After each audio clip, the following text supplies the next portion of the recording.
Buenos días con todos, espero que se encuentren bien, que solo quería con esto dar una semblanza, más que todo caracterizando la cuestión de cómo se va volviendo más extremo e indolente la sociedad. Hay que entender que también, más allá de los factores económicos, políticos, en los cuales se orienta a la gente a la sobrevivencia, en el cual esa sobrevivencia es sobre la base del egoísmo, sobre sálvese quien pueda. Detrás está también una lógica nihilista, obviamente por estas condiciones físicas, pero a su vez alentada por la situación filosófica global en la cual estamos. Y más que todo desde la época de los años 90, en el desmantelamiento del Estado-Nación, las burguesías básicamente globales que derrotaron al campo histórico, plantearon un mundo sin ideologías, pero curiosamente nos han ido planteando una especie de positivismo nihilista que es contrario a los factores comunitarios y solidarios de una sociedad, ¿ya? Y en la cual se puede construir con esto organización popular y todo lo demás, y unidad de una sociedad. Y es porque la contrainsurgencia no se basa solo en el terror, sino también en la cuestión de dividir a la sociedad de una forma o de otra. Es de ahí que se ha usado muchos elementos de ingeniería social para llevarnos a ese mundo, procesos en los cuales se fabricó desde el siglo XX, obviamente con su recorrido histórico a nivel civilizatorio, pero mucho más desde los años 30 con la psicología que se fue desarrollando desde entonces hasta nuestros días. Y es algo que lamentablemente la izquierda, incluso la izquierda de línea dura, no lo entiende. Porque detrás está la ingeniería social, no solo es utilizar los elementos de ciencias sociales, sino también de la psicología como tal, para manipular a las personas, y mucho más cuando la gente no tiene principios ideológicos, filosóficos claros. Más allá de que esté o no convencido de algo a nivel filosófico, es que entienda el lenguaje filosófico, y no lo entiende, no lo conoce, lo ignora, totalmente lo ignora. Y eso permite que sea fácilmente manipulable, incluso los que son estudiados, son profesionales, por eso es que hay tanta tecnócrata actualmente.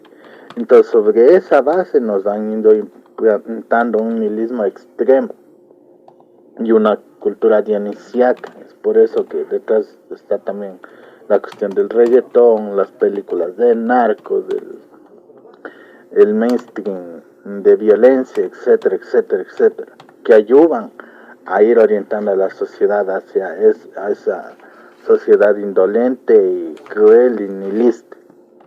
Entonces, a nivel ideológico, el marxismo tiene que para construir una estructura o una sociedad de masas bajo las orientaciones del leninismo, debe haber elementos básicos de comunidad, solidaridad, amor al prójimo, porque si no, vemos lo que estamos viendo.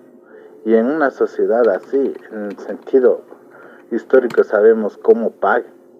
La sociedad fascista de la Alemania nazi o de la Italia fascista, vimos cómo pagó eso, la población después. Muy caro pagó esa, llegar a esa sociedad. Y los marxistas, los comunistas de hoy no lo tenemos claro. No estamos aprendiendo de las derrotas. Estamos haciendo ese examen de autocrítica. Hablamos de autocrítica de dientes para afuera, pero no lo estamos haciendo. Y es por eso que estamos viendo lo que estamos viviendo.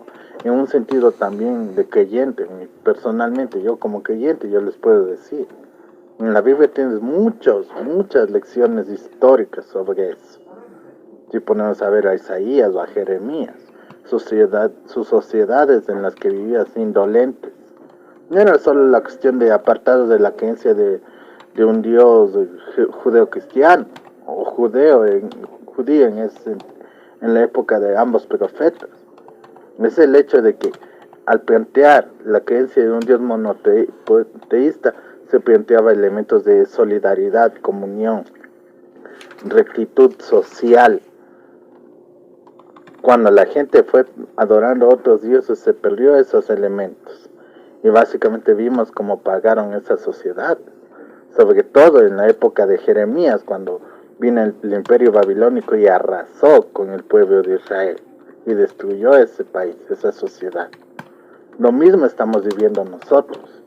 Y no estamos combatiendo el discurso. Nosotros, que deberíamos ser los más conscientes, no estamos combatiendo el discurso. Y ahí lo que tenemos. Y la sociedad distópica. Porque una sociedad fascista es una sociedad distópica, controlada. Si no, miren si los alemanes pudieron salir del fascismo, miren si los italianos pudieron salir del fascismo, miren si los japoneses pudieron salir de una sociedad fascista. No lo lograron. Tuvo que venir una fuerza externa para romper eso. Es decir, los verdaderos comunistas, los soviéticos. Entonces, en esas condiciones nos estamos encontrando y nos vamos desarrollando y no tomamos conciencia. Y después las consecuencias, el pago por eso va a ser muy caro, muy doloroso, muy desastroso, de mucho dolor para la gente. Y nosotros que somos los más conscientes deberíamos de plantear una forma mínima de combatir el discurso, porque más allá del gobierno que pueda venir, hoy ni siquiera la lucha es contra el capitalismo, es contra el neoliberalismo, porque está destruyendo el concepto de Estado-nación y a su vez los elementos más básicos como comunidad, sociedad, familia, y en la cual una sociedad de caos y autodestrucción es donde solo los más poderosos van a poder controlar y dominar permanentemente. De ahí que la distopía es un elemento histórico de un limbo temporal del cual no puede salir. De que hay respuestas, sí, pero no se está trabajando. Básicamente, en inicio, combatir un discurso, el discurso del neoliberalismo, porque el neoliberalismo es la fase anterior de lo que sería el fascismo, así como para nosotros el socialismo es la etapa anterior al comunismo. Para la derecha el neoliberalismo es una etapa de transición hacia un mundo distópico y fascista. Es lo que quería compartir con ustedes.